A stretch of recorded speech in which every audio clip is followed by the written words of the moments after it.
Buongiorno a tutti da Giovanni, benvenuti sul mio canale dall'Otto Idea. Oggi vi faccio vedere che sono nati dei funghi pradaioli qui nel fragoleto. Ne sono nati due. Vedete che cosa? Sono nati due funghi pradaioli e ce n'è uno qua. Questo è il fragoleto che io ho seminato, ho impiantato, che potete trovare video sul mio canale. E qua ci sono i funghi che sono nati. Oggi ne abbiamo 6 di novembre 2021. Guardate.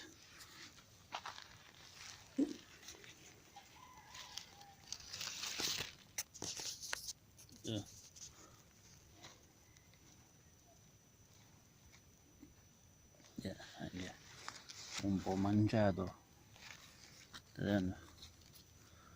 Questi li ho visti oggi. Uno qua. Questi sono funghi pradaiolo, si chiamano perché nascono sui prati, diciamo.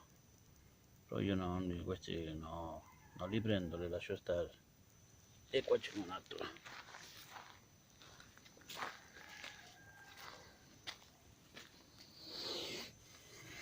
Guardate questo qua.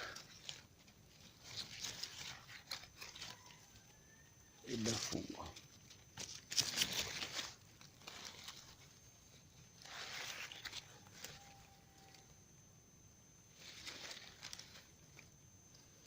E poi là ce n'è un altro che è cresciuto, l'ho visto poco fa. Insomma, sono nati questi due qua, questi nel fragoleto che c'è qua, e poi è nato uno là che ora ci andiamo.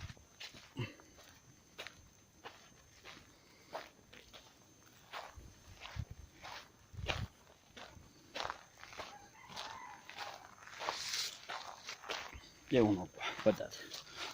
State vedendo?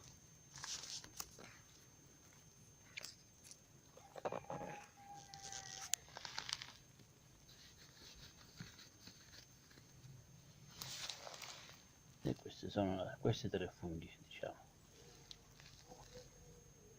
L'anno scorso ne sono nate tre, quelle delle famigliore, diciamo, quelle che crescono a gruppo della famiglia, come si chiama. Va bene. Avete visto questi funghi, questi prataioli, diciamo, che sono nati qui nel fragoleto, diciamo qui nell'otto, diciamo. Va bene, io concludo il video. Ciao a tutti da Giovanni, ciao.